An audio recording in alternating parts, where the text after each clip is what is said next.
Hello, everyone. Welcome to the RISA Learning webinar. This is the second webinar in the series. Thank you very much for joining us from across Africa and beyond.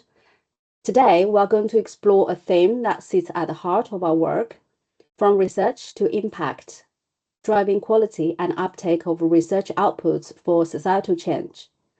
My name is Meng Xie. I am Technical Advisor for Research Ecosystem Strengthening at the RISA Fund and Manager of the Center for Global Finance at SOAS University of London. I'll be moderating today's session.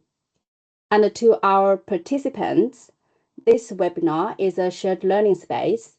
We would love to see your questions and comments in the chat throughout the session.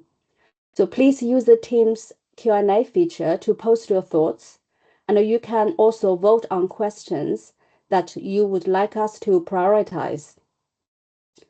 After the presentation and the panel discussion, we will have a dedicated Q&A where our panelists will be happy to engage further. We will also invite you to take part in a few live polls as we go along. And this session is being recorded for reference and wider sharing. So the Research and Innovation System for Africa Fund, also referred as RISA Fund in short, is a multi-country program supporting research and innovation system in Africa. The project is funded by UK International Development from the UK government. It is operating in 6 sub-Saharan African countries, including Ethiopia, Ghana, Kenya, Nigeria, Rwanda, and South Africa. Through the RISA Fund, we have built a dynamic community of partners whose projects have made remarkable contributions to research development, innovation, and social impact. Today, we are very fortunate to be joined by 4 excellent partners. We have Ms. Shirley Irungu. She is the Monitoring, Evaluation, Research, and Learning Officer from Mawazo Institute, committed to strengthening research to policy pathways for women researchers. We also have Ms. Buame, Senior Project Officer at University of Ghana Business School. She works on inclusive innovation and commercialization pathways and leads the Rural Innovation Network Ghana. Joining us as well is Dr. Margaret Karembu, Director of ISAAA-AfriCenter and Chair of the Africa Science Dialogue Platform. She has extensive experience in science communication, technology, transfer, and agri-innovation. And finally, we have Professor Emmanuel Kamana at INES-Ruhengeri in Rwanda and lead of the farm-to-fork supply chain ecosystem project that advances research to impact in agriculture. In the following session, we're going to hear their stories and case studies, how they have implemented innovative projects and strategies to strengthen research impact across Africa, and what lessons they have learned they want to share with us for future efforts. And without further ado, let me first invite Shirley from Mawazo Institute to tell us more about how they are strengthening research quality and policy uptake. So please, Shirley. Thank you, Min. Hello, everybody. As you've heard, my name is Shirley Irungu. I'm the Monitoring, Evaluation, Research and Learning Officer at Mawazo Institute. I'll be guiding us through a presentation of this case model that is from margins to mainstream, where African women researchers are advancing change in evidence-driven research and innovation ecosystems. So I'll start by introducing Mawazo. You can go to the next. We are a women-led organization in Africa that supports early career women researchers to find developmental solutions. And currently in our network, we have 152 African women from 66 African universities across 28 countries. And we have 4 cohorts so far, and recently in the 2025 cohort, we've been able to tap into North Africa, in Tunisia. So we do what we do because we believe there's a missing voice of African women researchers, their perspectives, their lived realities, that is key to driving holistic and equitable development. So we do this in two ways. We have two programs, that is the Mawazo Fellowship Program, the Mawazo Voices Program. In the fellowship program, they receive training, professional development, mentorship, and peer group support. We also have financial support as well as well-being support over a period of 15 months.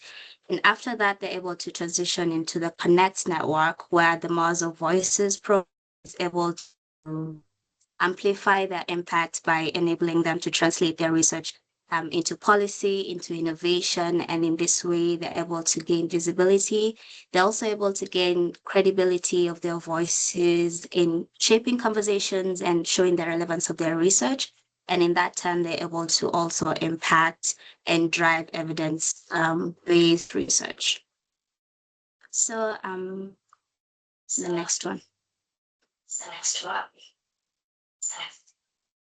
So in this case model, we were able to identify a significant number of women. African women are significantly underrepresented in research and innovation ecosystems. And for different reasons, it could be, systemic and cultural barriers. And in this way, we're able to develop a holistic, integrated model that is able to address some of these gaps, which are immediate, tangible gaps that address systemic barriers in terms of giving them entry into fellowships, because this is for African women, also providing funding, a steady support of funding.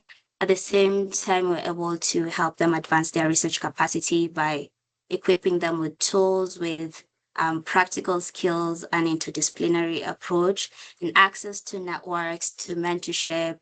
In this way, they're able to generate high quality research. And in turn, we're able to build their confidence, to put them in spaces where they're able to package their research into different audiences. They're able to engage in conversations. They're able to shape evidence-driven solutions. And this way, they're able to translate their research outputs into commercial potential and also into policy influence. So our story touches across three formats, which is the research to research. The next slide. Yes, the research to research, research to policy, and research to commercialization.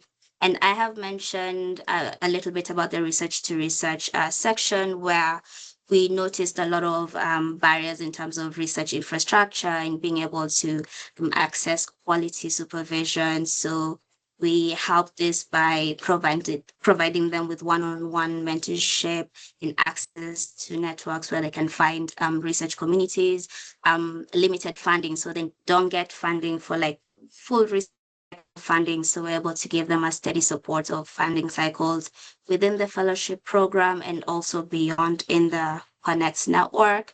And at the same time, we're able to equip them with tools in advancing their research. For instance, they're able to apply climate change in their research. They're able to know how to conduct ethical research.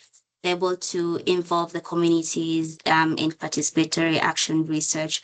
And in this way, they're building high quality research outputs. And after that, so what happens? So we have structured a framework where they're able to engage in a policy lab. We're able to train them in practical technical skills in translating research into policy ready formats. This could be policy briefs, and in a way that they're able to communicate effectively the actionable recommendations. And at the same time, we're helping them build the confidence to communicate the evidence effectively. And in this way, they're able to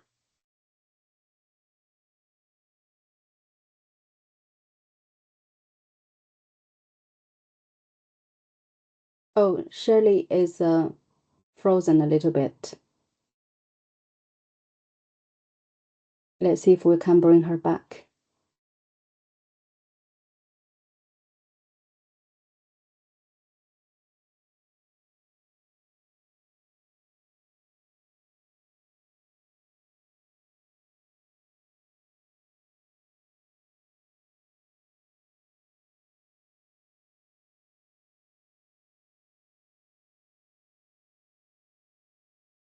Oh, hi, Shirley, Sorry, you're I back. dropped off. Yeah, yeah, Yeah, you're back. I'm sorry about that. Please My continue. No internet's problem. a bit of an issue. Yeah, and finally, also we're able to expose them um, to innovation lab. So in this way, we're introducing our fellows as early as at the start of the fellowship program, where they're able to identify research potential. We might not be able to read issues that come to commercialization ecosystem, like legal requirements, but we're able to strengthen their ability to, translate their research for commercial potential. They're able to articulate their research and show the importance of localizing some of this research into commercial potential. At the same time, we're able to host convenings that bring together different actors, so innovators, industry actors, impact investors, universities, so they're able to test their market readiness, because we know also there's a low industrial demand for research innovations. At the same time, because of low high risk early innovations, we do support funding for piloting, for testing, prototyping. And after they've been able to come up, they're able to leverage other sources of funding. So we are at the initial phase absorbing this risk. And at the same time, after they've done the prototyping and the testing, we're able to connect them into spaces where they can collaborate with accelerator programs and impact investors. So they're getting seed funding, they're able to apply for the IP process, they're starting their own companies, and also continue with the entrepreneurship journey. So in the next slide, I'm going to talk about some of the actions that Mawazo intends to take in terms of just building out our institutional infrastructure.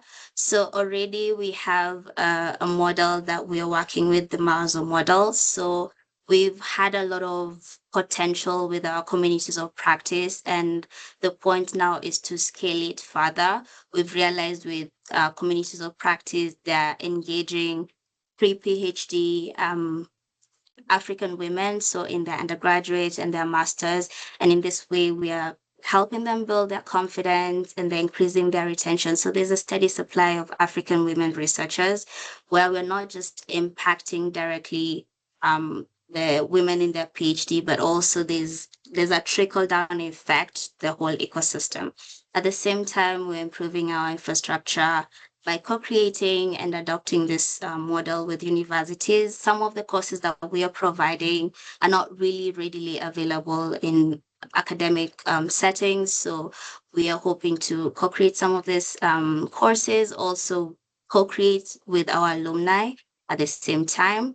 And also, one of the key things that we're intending to move into is strengthening our policy frameworks through formal partnerships with ministries and agencies to co-develop some of these evidence agendas, but also going back to fellows and alumni and trying to help them identify spaces in which their research can be aligned to national priorities. And in this way, we've been able to gain some major progress, given that we've trained 31 women and 11 of them are already actively producing policy briefs. We also have one who's directly contributing to the National Development Plan of Tanzania. Thank you very much, Shirley, and especially for sharing us, Mawazo's first-hand experience working with individual researchers and also your future plans. So next, let me welcome Yvonne from University of Ghana Business School to present their case on research uptake for SME growth in Ghana. So please, Yvonne.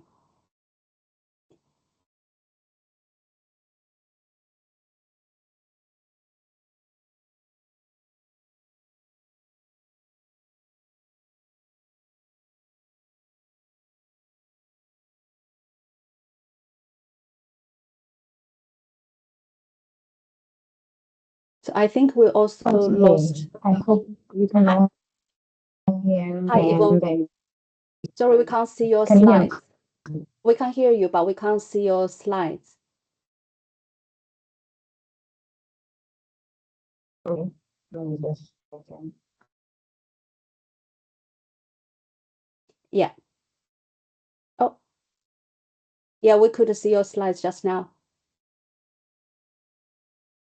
Can you hear me? And can you see my slides? We can hear you, but we can't see your slides. Wow. So Victoria, I can share the slides. Please, thank you, Oliver. Okay. Thank you very much. Yes, please, Yvonne. Yeah, the slide is ready. So my name is Eyram from Buame. In your Ghana Business School, Innovation and Education, and we are strengthening rural innovation ecosystems by translating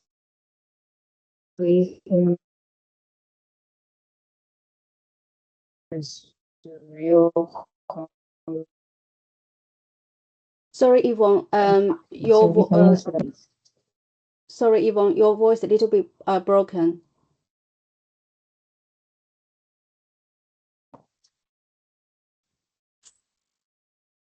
If you can stay still a little bit closer to the microphone, would that help? You can hear me now. Yeah, it's better. Yeah, please go ahead.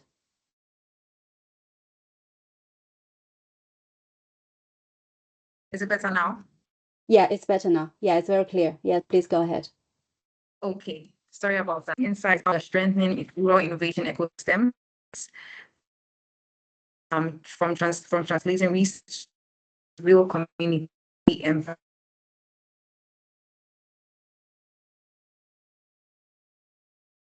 So I think we are still experiencing some technical issues from Yvonne. Move on. Yeah, so is it okay if while we're trying to sort out Yvonne's connection, let's welcome Professor Kamana from INES to talk about their Farm to Fork initiative and how they help translate research into tangible impact in Rwanda. Please, Professor. Okay, thank you. My name is Professor Dr. Emmanuel Kamana from INES-Ruhengeri. I wanted to share with you the insight from farm to fork supply chain and ecosystem project in Rwanda. So here we wanted to give this insight from the agricultural research to market solutions that drives the impact from farmers and also the communities. So I would like, first of all, to go through the INES background and also the role in this project. INES is the Institute of Applied Sciences located in northern province of Rwanda, and it has the strong agricultural research references and research labs. And here, this institute has different faculties of the applied sciences and engineering. It was born in 2003, and it has now 7,000 students, and 80,000 of those students are in science and engineering. So the mission of this project, as well as for the INES, it is for the applied research for the food safety, climate resilience, and also the community transformation. So this project, of course, we started in 2003, 2 years ago. And the objective was to strengthen the Rwanda farm to fork agricultural ecosystem from the research to innovation market uptake. Of course, we didn't do this project alone because we were a couple of the different partners, but the INES was having the role as the project coordination. So we partner with the Spiderbit, is a private company leading the IoT systems and also the SMS Nation. It is a company also working with the e-marketplace and the logistics. So I give you this photo to show you that plant tissue culture, especially the hub of the potatoes at INES-Ruhengeri, where we have the growth room, and also you can see this photo just for the potatoes that are grown in our greenhouses. So normally we wanted to apply this concept of the applied research for the potato seed multiplication and cleaning up to the market, because INES-Ruhengeri is located in northern region where we have almost 60% of the production of the potatoes in Rwanda is coming from there. So normally we want also to tackle the problem, of course, of the food security, especially for the potatoes, because for the Rwanda priorities on the food security embedded in Rwanda, 50 strategy plan for agricultural transformation, and even the national food and nutrition policy is aligning with the Vision 2050 and even the NST2 that we call the National Strategy for the Transformation. So why normally we wanted also to work on this? Because before this project, we have the problem of the seed quality. Because for those potato seed, they were of the low quality, and even the farmers could not have access. And also, the problem was about the farming practices, about just the traditional method, and even the farmers, they lack the real-time data and the soil and the weather conditions. Reason why, of course, we worked on these. And also the limited market access, because we have even the high post-harvest losses, and even the logistics, which were inefficient, and also the transportation was very high. And even those farmers were not having the training, reason why we wanted to equip them with the modern farming and also to have high-skilled workforce. So it is a journey that, of course, we conducted from the potatoes grown in the lab that we call the seed cleaning and multiplication, and even about the weather stations that we install in the farming places in order to have the access to the information on the weather. And also the farmer training, because we trained the farmers as they were not well trained, and even to connect them with the vendors so that it can have the impact on them about the cost, about whatever the journey of this value chain. So the interventions that we wanted, of course, to tackle was about the potato seed labs. So we have the lab of INES-Ruhengeri. Normally it is the hub of the potato seed. So we are ensuring the quality and even the certification of the potato which are free of disease, and even developing the safety protocols in the lab. So about also the weather stations, we gave the forecasting and climate information for the better planning, and of course the farmer training, where of course we train the farmers and the cooperatives on the seed development and the handling, and even the use of the IoT sensors and even the information from those IoT sensors on their phones, and even the weather data and the logistics and the e-market tools.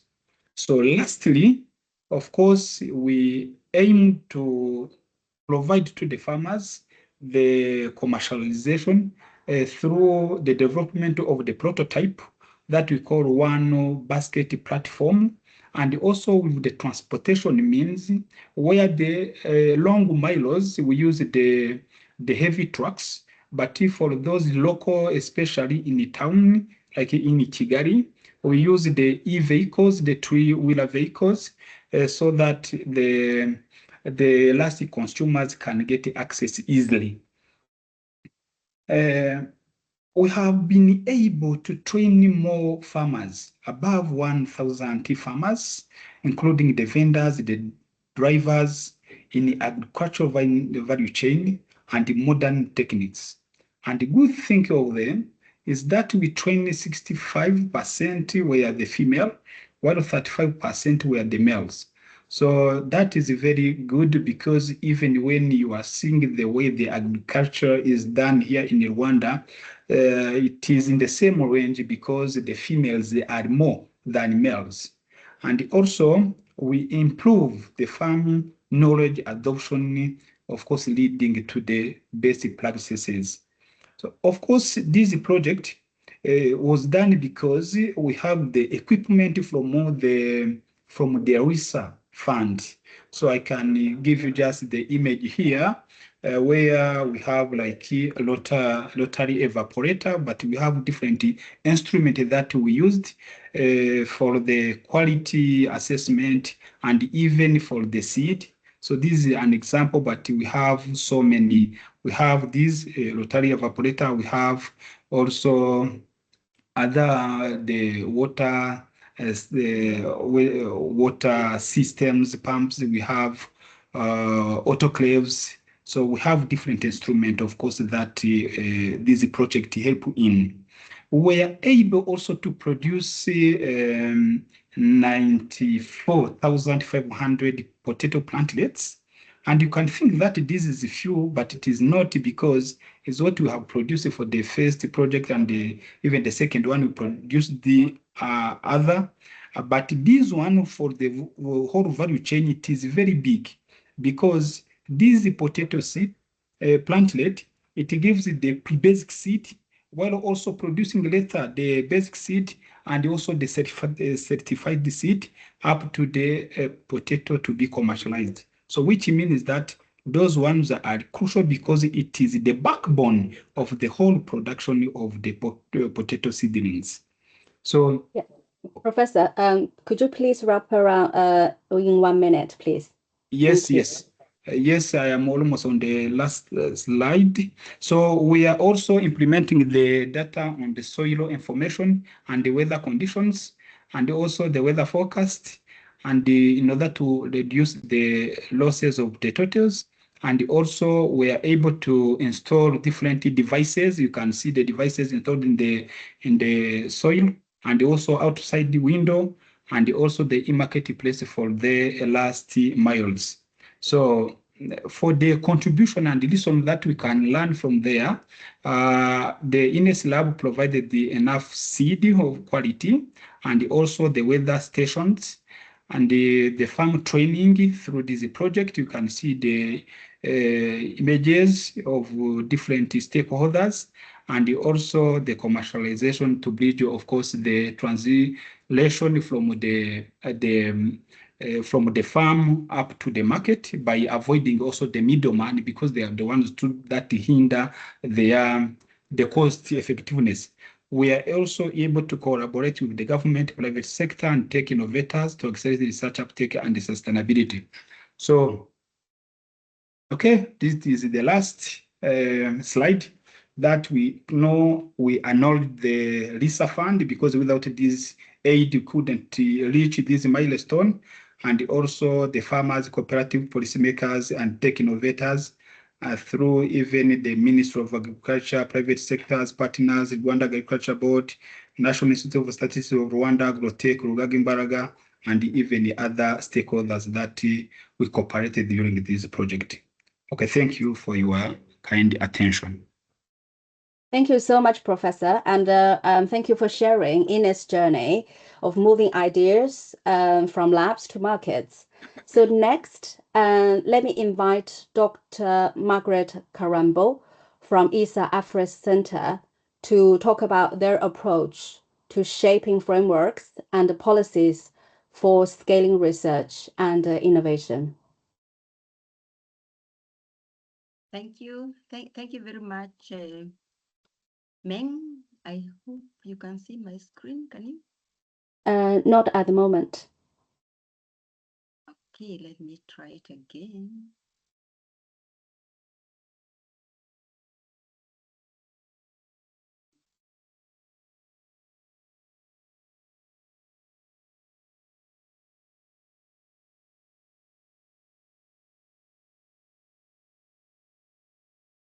Am I there?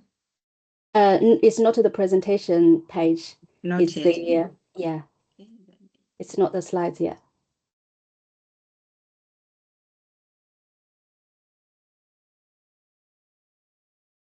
Okay, as the screen is coming over, I could just start by introducing myself, Margaret Karembu.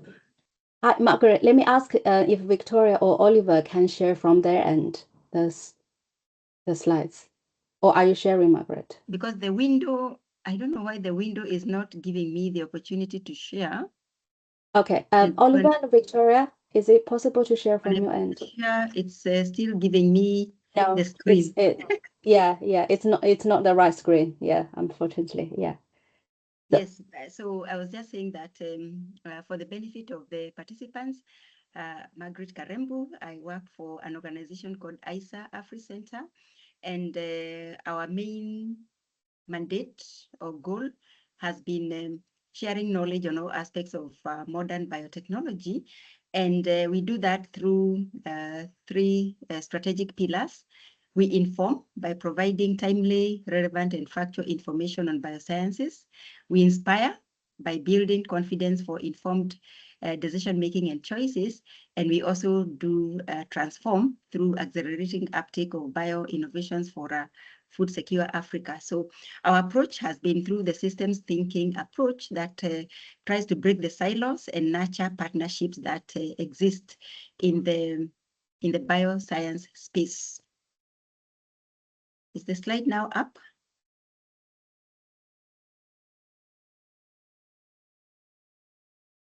Okay, thank you. Thank you very much.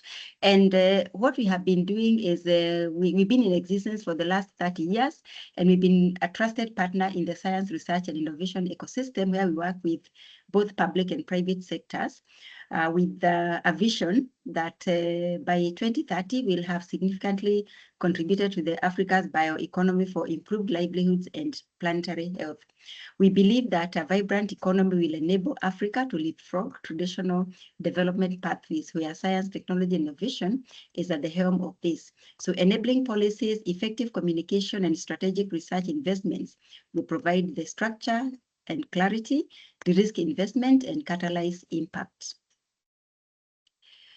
So in this particular partnership, which is a co-creation with the RISA Fund, we were building on the successes that we experienced through a prayer project that was looking at developing Kenya's research and development policy.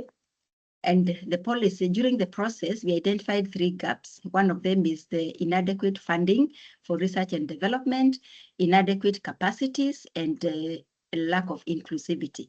So this project set to develop a research financing and capacity strengthening master plan to enhance our national research fund, the ability to sustainably mobilize resources and enable Kenyan research institutions to produce high-quality research outputs that align with the national development goals while strengthening inclusivity.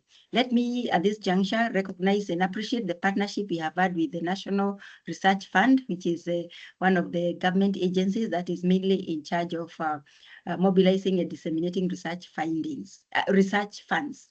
So what was our approach? How did we approach this development of the master plan? We started by using one of the tools that ISAAA-AfriCenter has been using and is certified to use. It's called the net mapping tool, stakeholder net mapping, which tries to understand a very complex ecosystem through understanding the linkages and the relationships that exist among the different actors. And when we did the stakeholder net mapping, we started with a goal. It starts with a goal, and the question always is who influences, not what influences, but who, because we believe that individuals are the ones that move the capability of institutions. So our goal here was mainly to look at who influences research funding in Kenya. And by doing that, we were able to get a whole range of actors. This is not even exhaustive, but you can see the web of the interrelationships and the linkages among the different actors, from universities to research institutions to the National Research Fund to Kenya National Innovation Agency, our Treasury, Ministry. So all this, it starts with first listing all the possible actors within the ecosystem. And then when you start identifying how they are relating with one another, or you define the kind of relationships that could help you achieve your goal, then we found 3 key linkages were very, very important. Then because it is about funding, we're looking at the financing, where are the funds flowing between who and who. So we were looking at who is giving funds or who is receiving the funds, and then the capacity strengthening, who is increasing or raising the capacity, and then who is collaborating with who. Because if there are no collaborations, then we could not break the silos that we aimed at providing. So in this, the net map, what you finally get, we use a software called a visualizer. First, you draw with the hands, so you have to get people in the room that fully understand the ecosystem, so it has to be done by a few people. And the more the linkages an actor has, the higher the level of influence they should have, hence the bigger the circle. So you'll find some have smaller circles, some have bigger circles. When you find broken lines mean that there are weak linkages that are essential, that need to be strengthened. So you identify where you need to work more to achieve your goal of getting research funding. Next. So out of all the consultations that we conducted with and identifying the different stakeholders, then we were able to come up with the pillars for the master plan, and we were able to identify together with the stakeholders from the actors that we identified as highly influential, that one of the pillars is to ensure that we have sustainable research financing. The second pillar was about research infrastructure and digital systems. Third one, human capital and institutional capacity. Fourth, industry linkages, including internationalization of research and societal impact. Then the fifth, very, very important, is the policy, legal, and regulatory frameworks that are defining or governing the research funding ecosystem. Next. So in terms of the progress we have made so far, we would say that within the 12 months that we have worked together with NRF and a very, very able technical advisory committee, Kenya now has a research financing and capacity strengthening master plan, and will no longer be looking at anything that comes, we take, but it is very well defined in terms of those pillars, and this is a 10-year master plan. We have gotten fully buy-in, sorry, there's an in there, by the State Department for Research, for Science, Research and Innovation. And this was actually an unexpected outcome, or an unexpected happening, where there was reorganization of government and there was formation of this dedicated State Department for Science, Research and Innovation, and it was carved out of education, meaning that it is now at a higher, it's at the presidency level, at the Prime Cabinet Secretary's office. We have continued engaging with the Principal Secretary throughout the process. Here he is Professor Shaukat. I hope he is watching us wherever he is, because we continued engaging. Immediately he was appointed, we updated him on where we are, and he has fully bought in and he has participated in most of our stakeholder consultations, including as late as 2 weeks ago or last week, where we're engaging with the legislators and high-level policymakers, again, to sensitize them about this research financing master plan. I also want to confirm that we have political goodwill on the progress made, where last month during the presidential delivery of his State of the Nation address, he actually picked one of the quotes, a quote from the research financing master plan on the need to increase the research funding from 0.8% to current 2% of our GDP. Next. So in terms of reflections and recommendations, we came up with many, but for purposes of this webinar, I wanted to capture just 3. One of them being that the R&D system remains underfunded, as I've said, and fragmented despite some strong national commitment, meaning that we need to now see how we match the political goodwill and the intent and the commitment with the allocation of resources. Number 2 is innovation outputs are strong, but human capital, infrastructure, and institutional systems are lagging, where we have a lot of duplication of effort, and then everybody is working in silos. Research facilities are not being shared, which would enhance our capability to drive innovations. And then evidence uptake and commercialization pathways remain weak. So what are our recommendations? One is the importance of scaling the R&D financing towards the 2% GDP using diversified blended mechanisms. Number 2 is strengthen the research financing organizations, including the National Research Fund, harmonize mandates where we found a lot of conflicting and overlapping mandates among the institutions, and then have a single window regulatory system. Then number 3 is upgrading the shared research infrastructure and digital systems by having a mechanism where research facilities can be shared across the country. Number 4 is purposed investment in human capital. Without human capital, the best of infrastructure will be underutilized. So we have proposed postgraduate funding, postdocs, institutional capacity, mentorship, and very, very importantly, harnessing our very rich diaspora in Kenya. We have very astute researchers out there who can be harnessed to also do the mentorship and also raise funding. Then involving the private sector at ideation stage. This is very, very important. We found that a lot of research that is being undertaken is not getting to the market because it did not consult with the private sector at the onset. And so the private sector doesn't find the value or the product services or even the transformative systems that you like from the research outputs. And this is a major weakness where you do the research and look for private sector. We are proposing that before you do the research, you should really consult. You could do a product life cycle mapping where you get to identify each and every step which private sector would take up in any of the resources. So lastly, in terms of lessons learned, SRI ecosystem is very complex, so we need to do stakeholder net mapping, not just mapping, but net mapping to understand the relationships and the linkages that exist among the actors. And then number 2, we need to, implementation of this master plan will require strong institutional capacity coupled with science communication for advocacy, ensuring that we are raising the visibility of research impact.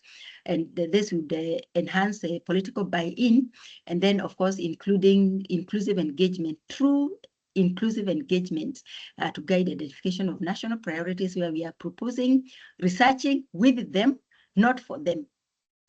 And maybe in terms of the last one, sustainability, quick. Okay, critical enablers in the African context. So we have, again, come up with a number 10 of them, but I'll just mention a few. We talked about political commitment, then clarity of mandates for research financing organizations and research performing organizations, a mechanism for shared modernized research infrastructure, research training. I wouldn't emphasize more about the need for mentorship, career pathways that also provide incentives for researchers. Recognition, national recognition. We have seen recognition of other sectors, but researchers are not quite getting or attracting that national awards. Then academia, industry, community collaboration, very, very key in priority identification all the way up to the market. And then the single window regulatory and compliance system would reduce the amount of time that researchers are taking before they can get clearance. And then integration of climate resilience and environmental social governance in research. And finally, our sustainability plan. We already have the National Research Fund, which has a comparative advantage now sitting squarely under a whole state department for science, research, and innovation. From our end, ISAAA, we have the Africa Science Dialogue platform that continuously engages experts and the media, looking at images and photos that we can use for the media to amplify the impact, research impact, blog stories, webinars, podcasts, and so on. And most importantly, strengthening what we call not just soft skills, but critical skills of negotiation, pitching, communication, and advocacy. And with that, I want to acknowledge the partnership we have had with the different institutions, most importantly, the National Research Fund, ISAAA, all the stakeholders that contributed to the content that I'm sharing today, and FCDU. Thank you very much. Thank you so much, Dr. Karembu, and for showing us the complexity behind how to craft a policy at the national level. So now let me invite Yvonne back from University of Ghana Business School to share their case. Yvonne, are you with us now? Yes. Can I have the slides, please? Can you hear me? Yeah. Very well now. Thank you. All right. So we can have the slides now.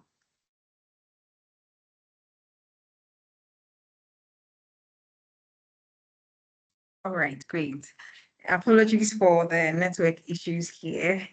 I'll be sharing with you insights on how we have strengthened rural innovation ecosystems from translating research into real community impact. And I'm doing this on behalf of the UGBS Innovation and Incubation Hub. First of all, I would like to talk briefly about what we do at the UGBS Innovation and Incubation Hub. Please, can you hear me? Yes, Just yes, very well. Yeah. Great. So we were established in 2022, and we are a dynamic innovation space within the University of Ghana Business School. And we seek to nurture student business ideas and create an environment that supports their development into viable enterprises. So I'll say that the core mandate in the UGBS NEST, as we popularly call it, is to promote innovation, commercialization, technology transfer, and entrepreneurship within the University of Ghana. Next slide, please.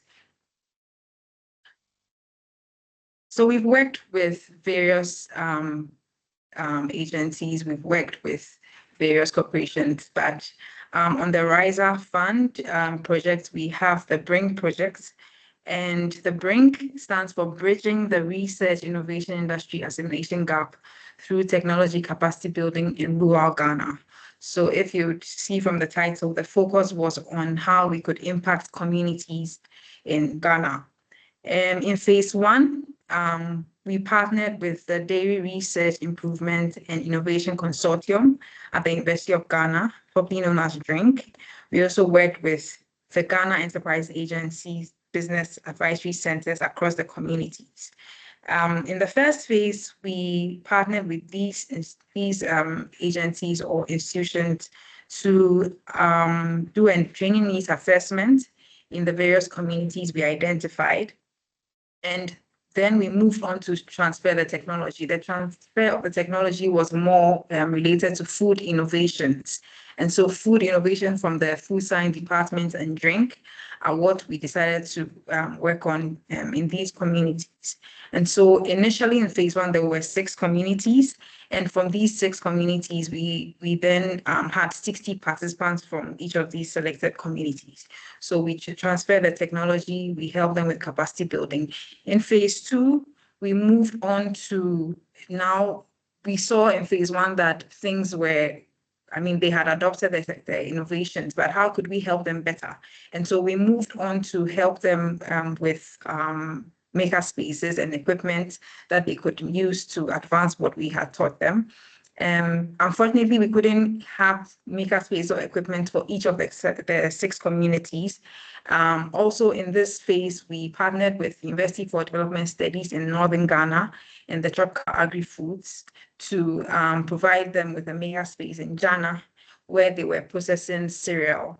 And so in phase 2, we added on 1 community and it became 7 communities we work with.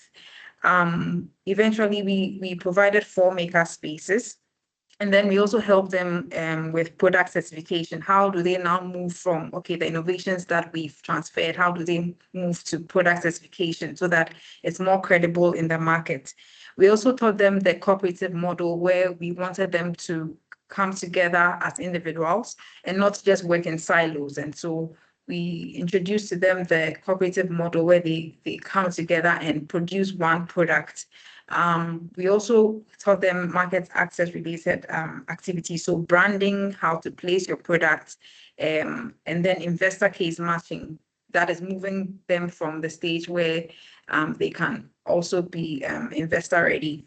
And then the last thing we did in phase 2 was to build a network of rural innovation ecosystem players, so governments, researchers, private sector, and the rural innovators themselves. And this was more to focus on knowledge sharing and collaboration. Next slide, please. So in the third phase, which is what we are currently on and hopefully ending in December, we then decided to strengthen this community of practice, the Rural Innovation Network Ghana.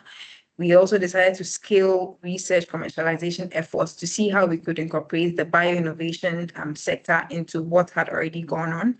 We also decided that we needed to promote academia industry linkages, and then how we could align what we had done to policy. And then we also decided to help the enterprises that had been developed in the rural communities by partnering with other universities in the communities that we found ourselves in. Next, please. So these are just pictures of what happened in these communities. We can move on. This is the technology, the dry ice technology we transferred.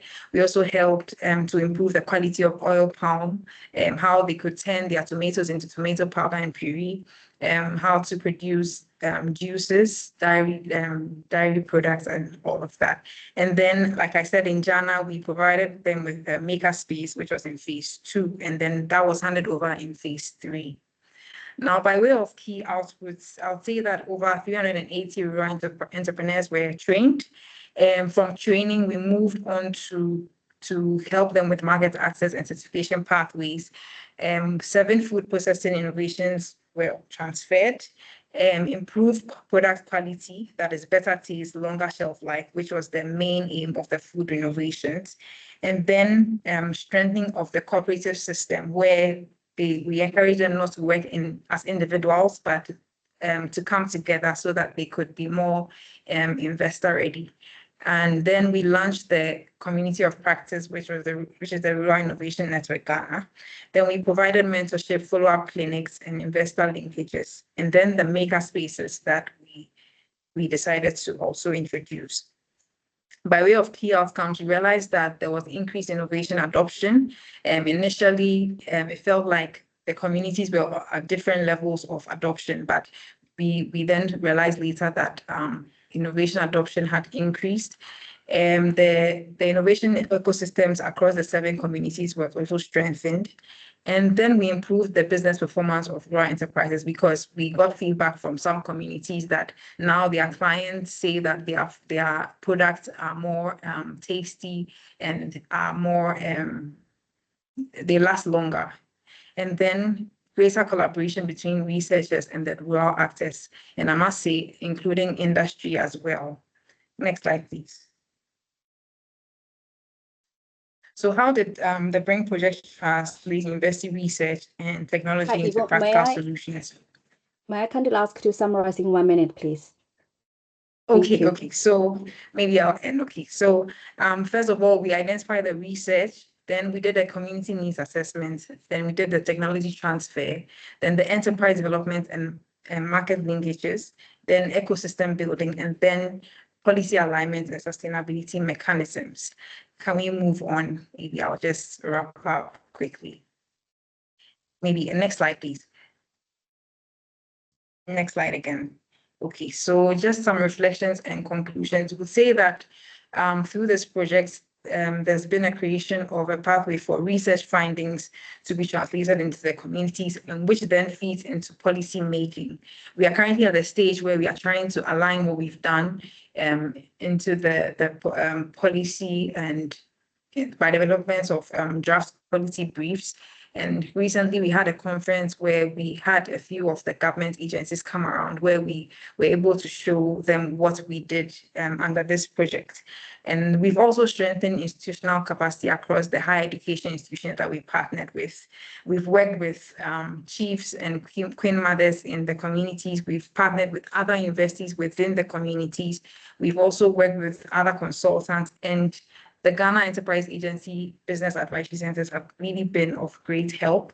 And we are, by sustaining the project, we are trying to build the Rural Innovation Network Ghana. And so recently we were able to put together a draft legal framework that would guide the network. And we're inviting everyone to come on board, anyone in the ecosystem who would want to support and also be beneficial to these rural communities. Yeah, last slide, please. That's a very quick summary, please, Yvonne. The one before, please. So I just want to thank RISA, and I'd like to thank the Dairy Research and Innovation Consortium as well, the GA, all the partners, the investees that we've worked with. They've been of great help and they've supported, and we look forward to a more sustained outcome from the project. Thank you. Thank you so much, Yvonne, and for showing us how a research institute can really create platforms to support the connection between research and the social needs. Also another big thank you to all the presenters and to our audience for staying with us despite some technical challenges. Thank you very much. Before we move to the panel discussion, so let's have a quick poll on what does it take to build and sustain high quality relevant research in Africa. So we'll post that in the chat, and please follow the instructions on the screen you can see to share your answers.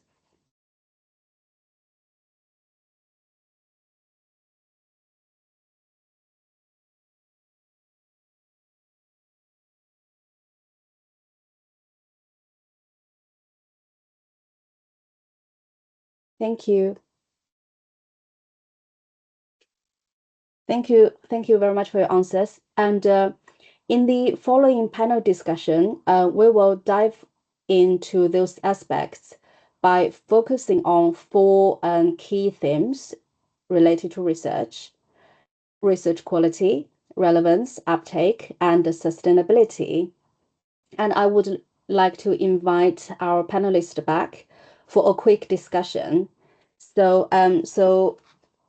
first, I would like to ask Shirley from Mawazo Institute. So after so many years of working closely with researchers, what do you see as the most fundamental enabling factors for producing high quality research in Africa, particularly from researchers' perspective? And within those factors, which ones become especially important for female researchers, given the social and cultural inequality they often face? And also, what do you see Mawazo's unique role in the whole ecosystem? And how do you help fill the gaps that other traditional research institutions may not be able to address fully? And it will be very helpful if you could share with us within 2 minutes. Thank you. 2 minutes. Yeah. All right.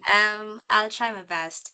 I think even from what I'm looking at from the polls, we've identified that having a holistic kind of system is what really benefits the researchers. So you're financing a researcher, you're equipping them with skills, you're connecting them to these research communities and networks. At the same time, you're also supporting their well-being and their ability to translate their work into real impact. So financing is a good decisive factor, but the heart of this ecosystem is really having a strong research foundation. So a lot of these fellows are coming in with passion, but they lack the practical skills to conduct rigorous research and be able to translate this research effectively. And our courses specifically are tied to African case studies and delivered timely in a way that they're able to apply these skills directly into their research activities, while at the same time, the funding is allowing them to conduct continuous research activities even as they continue the fellowship program.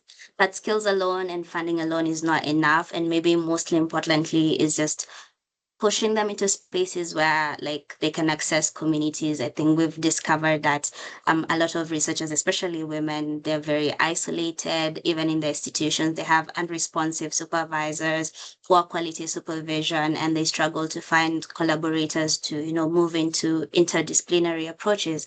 And so we are able to elevate this a little bit by having a one-on-one mentorship. We provide peer support, and some of these peer support groups have been the ones channeling the communities of practice where they've done collaborative research, not just in terms of discipline, but also regionally. And so, having summarized all that, what has been critical for women researchers especially is being able to not just cater to their research careers, but also look at their lived realities. So what does this mean? It's more like we're not just funding for their research, but we're also funding for caregiving. We have to look at the woman as a whole. I'm not just a researcher, I'm a researcher and a mother, I'm a researcher and a woman. And so they're carrying a lot of capes, they're wearing so many gendered responsibilities, they're doing multiple jobs, and being able to have sort of like a flexible funding allows them to do caregiving, bring their children with them to conferences. At the same time, we have a stipend. So improving their quality of life sort of allows them to narrow in and focus on their research. So I guess high quality of life, high quality of research. And also we are really building of this intangible skills. So we're building their confidence. We are pushing them into thought leadership. So how do you communicate your research effectively? How do you get people to listen to you? How do you get people to be interested? How do you shift attitudes? For example, we have a researcher, she's called Milka, and she's doing cassava utilization in Makueni. A lot of us have been raised to think cassava is for, when you're poor, that's the meal you take. But now they're like, we can use it for making pancakes, and you're shifting attitudes, and people are realizing we have some of these resources within us to, have proper food security plans as compared to just importing wheat. One of the big things that has come for female researchers is the sisterhood that they've been able to cultivate from these peer groups. And so there's like significant positive outcomes from these communities. And so I guess maybe finalizing in terms of our unique role is being able to address some of these gaps that traditional institutions often overlook, especially on being an early career, undervaluing an early career researchers. And for that, also an African woman researcher, but also bringing in interdisciplinary approaches into problem solving, cross-cutting themes like climate, information and technology, indigenous knowledge. Yeah, thank you, Shirley. Yeah. Definitely soft skills, social support, and networking support for female researchers. Thank you very much. The next question goes to Yvonne. So from your experience, how have your projects helped define any parameters or checklists that other researchers can use to ensure that their works stay relevant and aligned with the societal needs? And how UGBS is supporting that. Yeah, thank you. Okay, so from our experience at the University of Ghana Business School, particularly through projects like the Riser Bring project, I'll say that it has helped us to see that we need to move from theory-driven research to what we now see as problem-anchored research.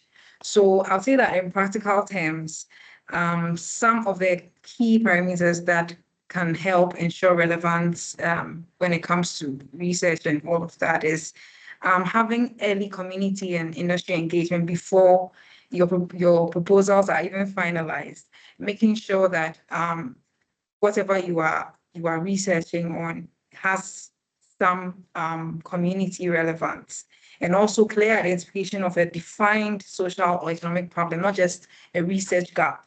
So you have a research gap, but can you then rather define what exactly is a social or economic problem in your society, so that whatever you're researching on can feed into or can improve what is happening in real life. And then I'll say that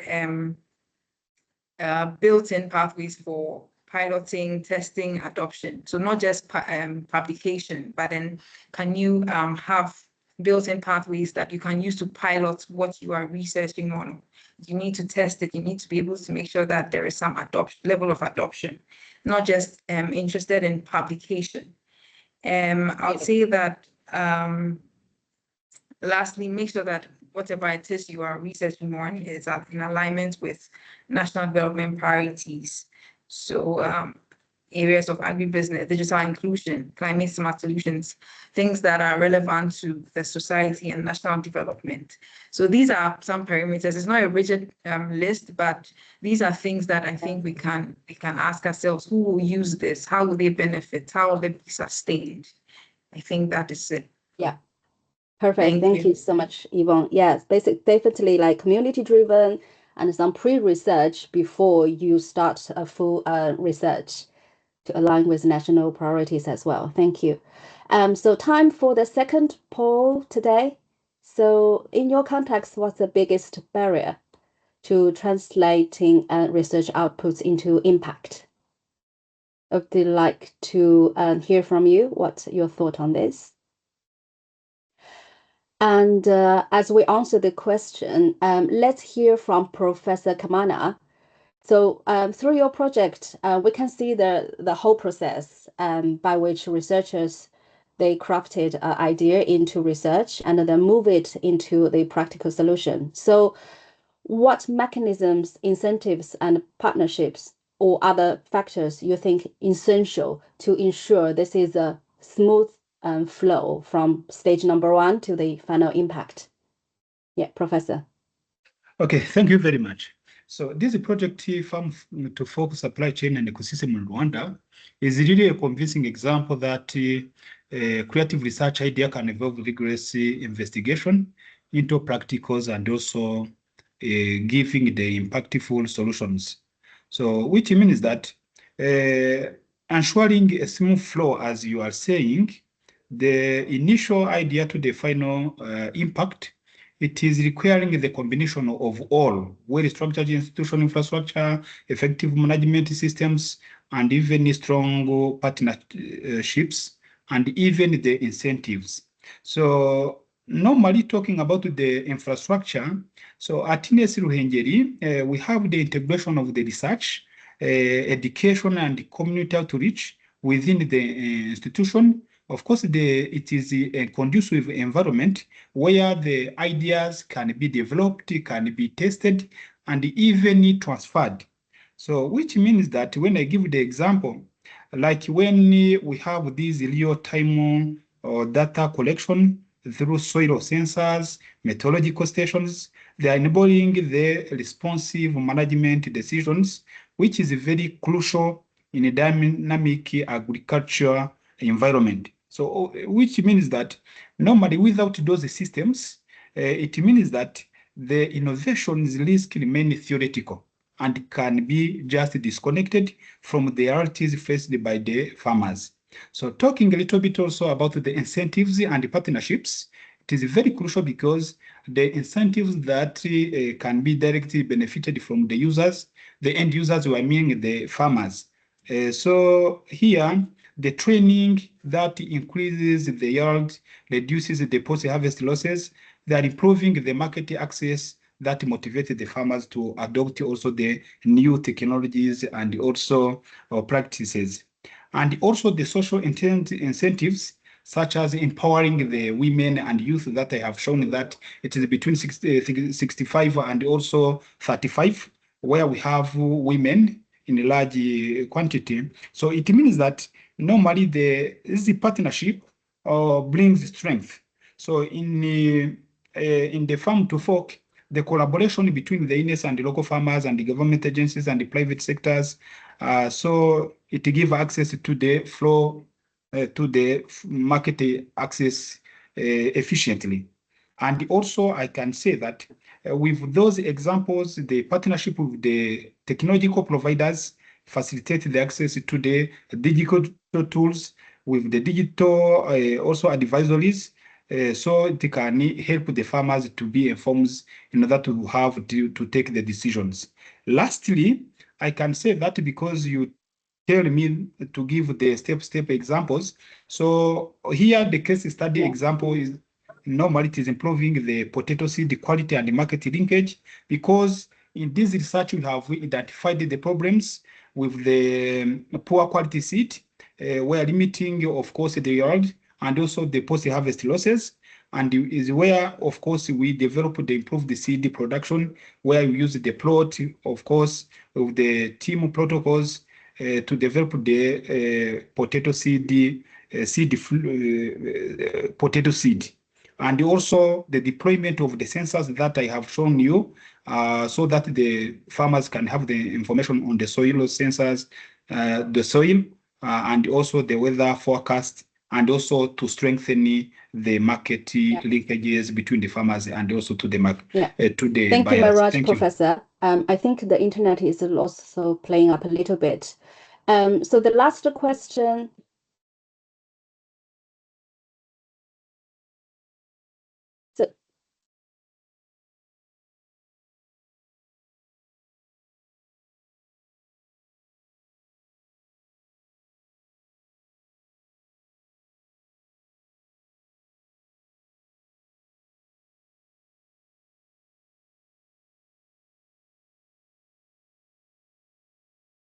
Thank you very much, Prof. And Margaret, the last question. Okay. So yes, please share with us some implications on policy. So from a policy perspective, what strategies do you believe essential to sustaining research impact beyond the funding support, and how to turn those strategies into operation? Yes. Yeah, thank you. Now, I'll just mention three. There are quite a number that came out during our stakeholder consultation. I hope you can hear me. I see like there's fluctuation. Is it okay? Yes, we can hear you. Okay. Yeah. So one of the key challenges that we have in Africa is a mismatch between what the academia are researching and what the needs of the society, and in fact the needs of the local private sector and industry require. And we found that most of the researchers are working, academic research, publish, but the private sector doesn't quite feel the impact of the research. So if you want to sustain the impact of research, we need to start with understanding the real challenges that societies are having and our private sector, and including the industries. This way, you'll sustain the process or the research impact by one, industry taking up some of the research outputs. Number two, industry actually contributing towards supporting the research, which is very, very weak in Africa. And number three, sustaining and ensuring that we are actually responding to the needs of our society. We also found there were issues that most of the PhDs that are being trained, they mostly come from outside. The offers are from outside, and they come with conditions that this year we are offering 20 PhDs, and these are our areas of interest, of course. But for us to be able to direct that to our needs, then there's need for training researchers, and even the ones that are in charge of accepting those scholarships, to negotiate. Again, critical skills, negotiating, so that you can come to the middle ground, because the funder have their interest, the country should have their interest, and so you negotiate so that you can have to the middle ground where you get what you want and the research and the funder gets what they want. So that is an area that really requires a lot of, in terms of policy, putting up a policy. And the beginning point is having a very definite national research agenda. if you don't get our own national research agenda, it becomes very difficult to even direct where the funding or the offers for scholarships, which are good, should be directed to. Then the other major gap is about the regulatory process. And that is why in this master plan, we are recommending a one-stop window where researchers are able to get their permits, their authorization quickly. We found situations where scholarships are becoming redundant. By the time you get an approval to do your research, the time has lapsed because you have to go through 7 to 8 regulatory agencies before you can get an approval for conducting research. Number 3, and very, very importantly, we found that familiarization with the national policies and the national structures that are there. For example, if you don't have a measure of productivity, and we found that there are, countries like Kenya now have what we call tracking performance indicators or performance indicators, contracting, where you have very definite deliverables, and that becomes important for accountability. Otherwise, you fund research, you are not, if it is not pegged on any form of a tracking system for the nation, then you end up just having research outputs that cannot be commercialized, that cannot have any impact. Of course, that is also tied to the scalability of our research outputs. If industry did express frustration that some of the outputs they receive, request for commercialization, are really like a village-based, which is important. It's important to have village-based solutions. But then for an industry, you're also looking at how you can scale up to make business sense. So we also have to see, how do we match between problems or programs that look at the larger national good. In fact, for Africa, the larger national interest vis-a-vis what we can invest in at the local level, where there are institutions that we have recommended. For example, in Kenya, we have the county governments that are looking at issues at the village level or even at the county level. But then we also have the national and the regional programs, including the Africa Union Agenda 2063, where we have actually Thank you, Margaret. I think we run out of time. Thank you. Now is the time to move to questions. Many's experienced some internet problems, so I will be able to address this to you. So one of the questions we have in the chat: what strategies have proven effective for sustaining impact after donor funding ends, particularly for community level interventions? Maybe this could be for Yvonne. Are you with us, Yvonne? Hi. Please, can you come again with the question? So the question is, what strategies have proven effective for sustaining impact after donor funding ends, particularly for community level interventions? Okay. Thank you for the question. I think that one of the things that came up, especially we noticed after phase 1 of the project, we decided that we needed to go beyond training. So we had done a needs assessment. We had transferred the technology, but we saw that it couldn't end there. Otherwise, the projects will not be sustained, or the impacts will not be sustained.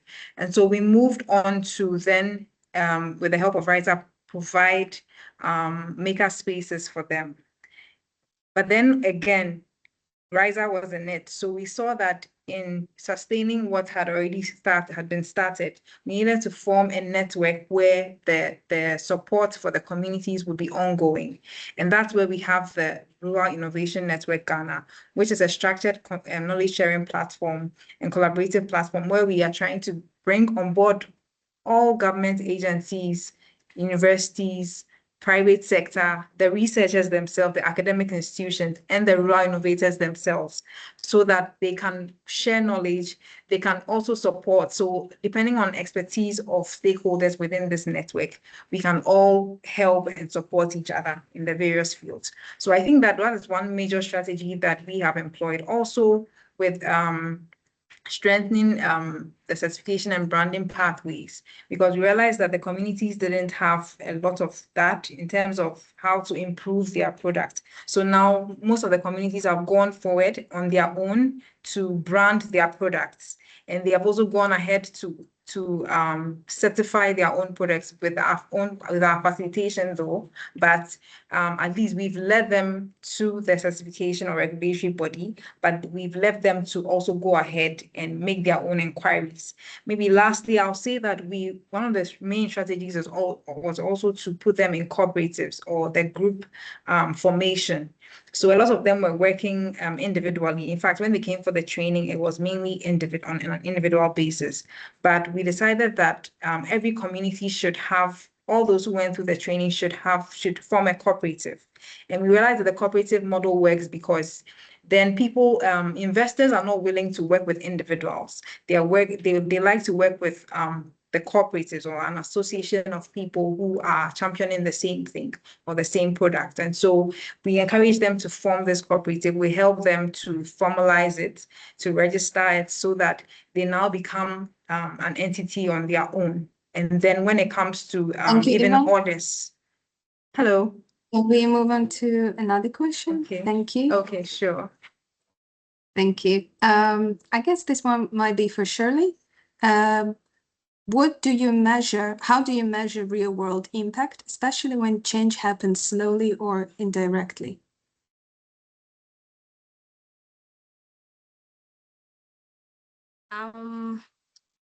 That is a tough question. That is a loaded question, especially for researchers, given that it does take quite some time for you to realize actual change. And a lot of the times, I think also when it comes to, for example, in policy, there's a way where you just break down the levels of change. And so, you have intermediate levels of change. What activities do you need to get to that point? So it's really structured depending on the research activities that some of the fellows and the alumni are doing. So there's no one exact channel, but some of these things we're also linking them back to our indicators. And even as we're doing our strategy process for 2026 to 2030, we're also trying to align where will we be at that point and where do we want our fellows and our alumni to be at. So there's no specific pathway. All we can do is put indicators at a strategic milestone that we're able to check, and also work together with these fellows and alumni collaboratively through that process. I hope that answers the question. Thank you so much. We have another question for Professor. Can you highlight a bit on regulatory and compliance window? Also, what might be the best approach to develop a national incentivization system for research?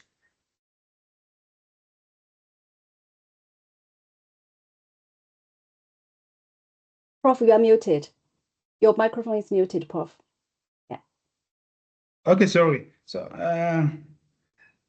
this question seems to be tough as the previous one. I think that the research requires the patience, but some they need also quick win solutions.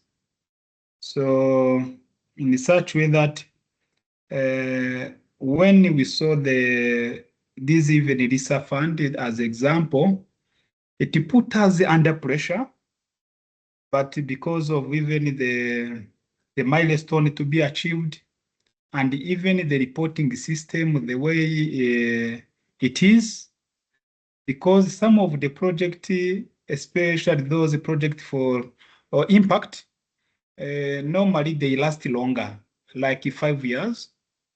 But taking into account like 1 year, normally it is not enough. So which means that normally when there will be a kind of scalability, it needs time. So is what I can say. But otherwise everything is possible, but with constraint. Okay. Thank you. We have one last question. So mostly the research are done in international languages, and one of the question is, do you have an advice on how to manage and promote research in local languages? Possibly Margaret could approach it, or anyone else. Yeah, thank you. And very important that we contextualize research and translating into at least 2 or 3 main languages is important so that we don't leave our end users with the research findings that they cannot translate into any form of practice or use. Number 2 is using platforms where it mandates you to use local language. For example, disseminating your research findings through radio, community radios that way, and using the local people to help you in breaking down, generating new language that would be needed to help our end user. That is very, very key. Of course, these days we have the TikToks, we have the social media platforms that would be very, very important. And if you are able to amplify the findings of your research through the local people or even through the local private sector, it becomes easier for your results to be used and to inform the policy or practice. So very important. Yeah. Yeah, great answer. Thank you so much. Over to Man for the summary. Thank you very much, Victoria, and sorry everyone for the internet glitch that I had. So thank you very much to our panelists and to our audience for your contribution. So it's exciting to see that the works by our partners and new reflections emerged today all boiled down to one core message, and that is about sustaining the flow of knowledge from different perspectives. And this aligns perfectly with the message behind this year's Nobel Prize in Economic Sciences. So now it is scientifically proven that economic growth depends on continuous innovation, but innovation cannot thrive without knowledge diffusion and knowledge moving across people, institutions, and systems. So in another word, it's important to ensure the circulation from basic knowledge, basic research, to applied research, and then onward to innovations. So this is precisely why at RISA Fund, we approach the issues of research impact from an ecosystem perspective with partners from such diverse background and disciplines, because it helps building a resilient research ecosystem that will enable key players to continue working together and keep knowledge moving, recombining, and reaching the actors who can turn that into impact. And if this flow is blocked, innovation will slow and the economies will drift towards the stagnation.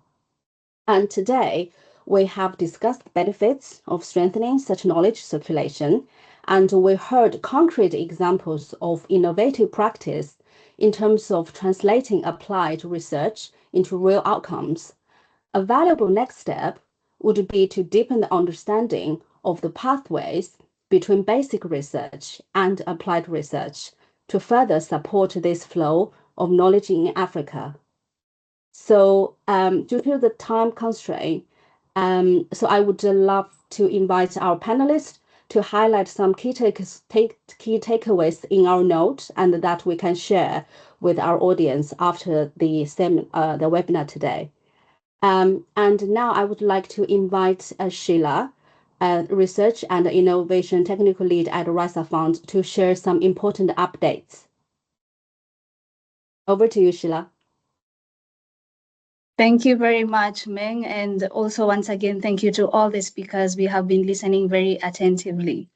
Foremost, I'd like to extend much gratitude once again to the Foreign Commonwealth Development Office that made all this conversation and work possible. Now, what we have lined up next today, you have heard from our conversation, which was focused on research quality, uptake, and utilization. And this is the second of our 4th learning series. In the coming month, that is January 2026, we have lined up the third of the fourth webinar discussion, which will be focused on pathways to scale, looking at research and innovation and how they contribute towards economic growth. We will have insights being provided by the African Union Science, Technology and Innovation, and we will also gather perspectives from select countries on what their progress on pathways to scale has been, quite an engaging dialogue. And last but not least, we will be assessing what does it mean to measure sustainability and why isn't sustainability still yet being met, what needs to be done more. So please be on the lookout for the save the date, January 2026. Let's keep talking. Thank you. Meng, over to you. Thank you so much, Sheila. Yes, please stay with us for any future updates and activities. And let me close this webinar by extending a big thank you to our panelists for their generous contribution, and to everyone who joined and contributed as well, and to our RISA Fund colleagues for their hard work behind the scene. We will follow up with a summary of the highlights, the video recording, and the final report in due course. Thank you very much once again for your time and for being part of this conversation. Bye-bye. Thank you. Thank you. Bye-bye. Thank you, my fellow panelists. Thank you. Okay, thank you. Thank you. Bye-bye. Thank you, everyone. Bye-bye.